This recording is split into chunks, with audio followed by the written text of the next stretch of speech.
5 দিন ধরে আটকে ছিল একজন এক্সপিরিয়েন্স মাউন্টেনিয়ার, আর শেষে বাঁচার জন্য তাকে নিতে হয়েছিল তার জীবনের সবচেয়ে বড় সিদ্ধান্ত, যার জেরে পাল্টে গেছিল তার নিজের জীবন।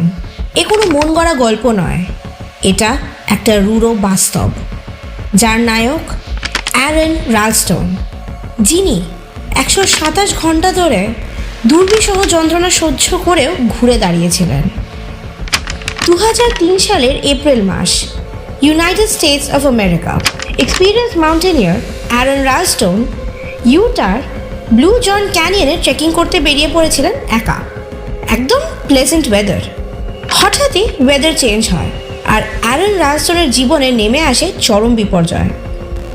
পাহাড়ের ওপর থেকে একটা ভারী পাথর এসে আছড়ে পড়ে তার দিকে। পরিস্থিতি এতটাই ভয়াবহ হয় যে আত্মরক্ষা করতে গিয়ে ওই ভারী পাথরটার সাইডে আটকে গিয়েছিল তার নিজেরই হাত। মিনিটের পর মিনিট, ঘন্টার পর ঘন্টা, সেখান থেকে দিনের পর দিন কেটে যায়, কিন্তু ওই ভারী পাথর সরাতে পারলেন না অ্যারন রালস্টন। পরিস্থিতি এতটাই জটিল যে কাউকে হেল্পের জন্য ডাকতেও পারা যায়নি।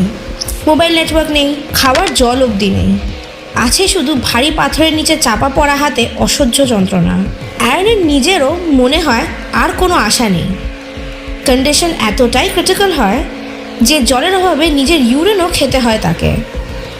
তিনি তার ক্যামেরায় তার পরিবার এবং বন্ধুদের উদ্দেশ্যে লাস্ট মেসেজও রেকর্ড করতে শুরু করেন, এবং পাথরের দেয়ালের একটিতে তার নিজের নাম এবং তার মৃত্যুর তারিখ খোদাই করেন, যা তার সমাধি বলে মনে হয়েছিল।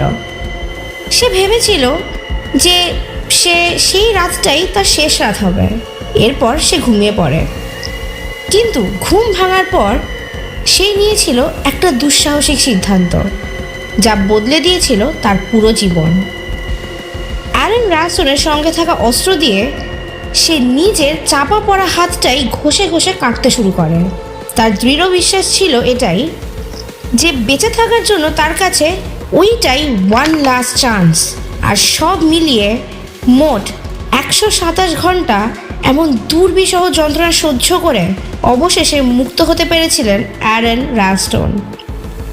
আজ তিনি motivational speaker. Survival of the fittest কথাটা কারোর কাছে অজানা নয়। অ্যারন রালস্টন হয়তো সেই কথাটাই মাথায় রেখে শেষ অবস্থাতেও মনের জোরে ঘুরে দাঁড়িয়েছিলেন।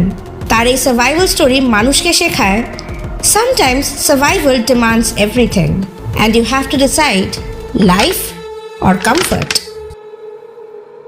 আজকের এই ঘটনার উল্লেখ পাওয়া যায় অ্যারন রালস্টনের আত্মজীবনী between a rock and hard place থেকে, যা নিয়ে পরে তৈরি হয়েছে 127 আওয়ার্স নামের সিনেমা। আর আজকের এপিসোড যদি আপনাকে অনুপ্রেরণা যোগায়, তবে অবশ্যই লাইক করুন ও শেয়ার করুন। আর চ্যানেলে নতুন হলে please do subscribe and press the bell icon for more information.